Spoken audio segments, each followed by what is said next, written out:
My name is Beatrice, and this is a presentation on managing risk in the small business. Business risk is the possibility of losses associated with the assets and earnings potential of a firm. It is observed from two different perspectives, market risk and pure risk. These types of pure risk are related to the physical, legal, and human aspects of a business. Real property is land and anything physically attached to the land, such as buildings.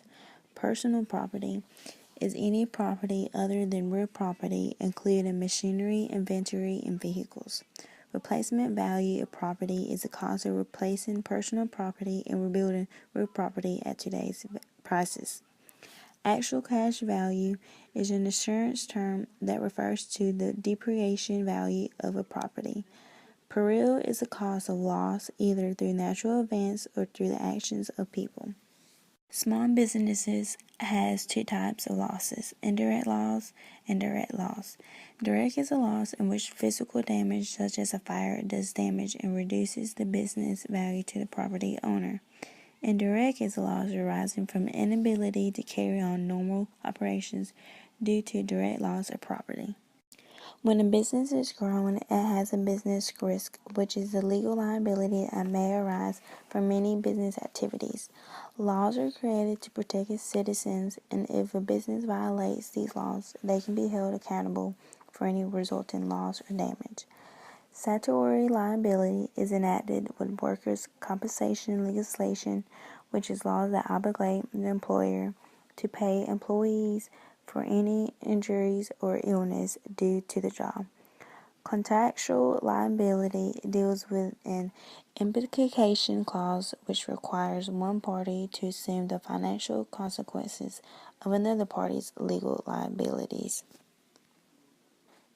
Torts are wrongful acts or omissions which an injured party can take legal action against the wrongdoer to seek monetary damages. There are four elements that must be present for someone to be found guilty of a neglected act. Tort liability can also be arise from many different business activities. These 8 other liabilities can be arise from tort liability.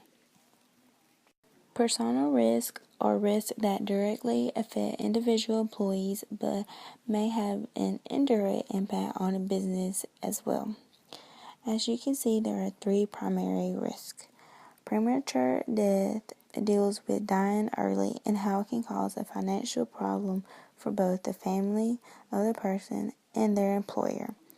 Poor health is from having a mild disorder to a serious disability illness, and insufficient retirement home is having a well, healthy living and wealth when you decide to retire.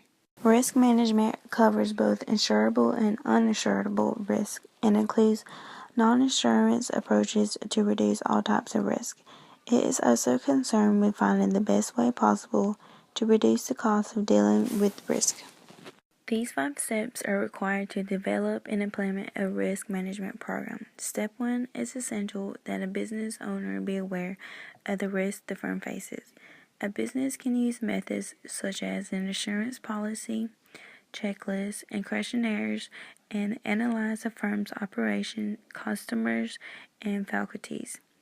When evaluating risk in step 2, they must be evaluated in terms of the potential size of each loss and the probability that it will occur.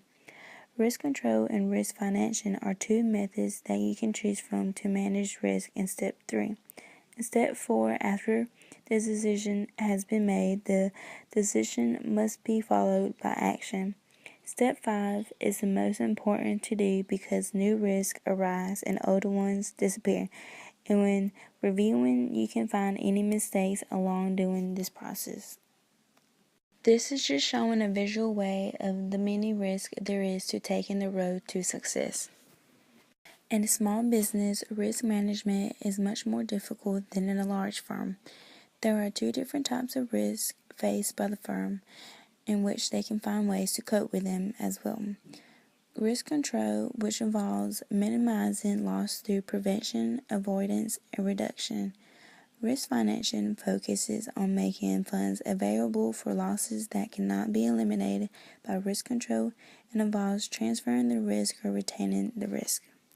When dealing with insurance, it is important to know much information about what risk can be covered, and how much coverage insurance will do for your firm. These three basic principles should be followed in evaluating an insurance program. There are many basic insurance policies that are used by small companies and fall into categories of property and casualty insurance and life and health insurance. This chapter explained everything about managing risk in small businesses, which is very important to me considering that I hope to open up a small business in the future or become a manager of one.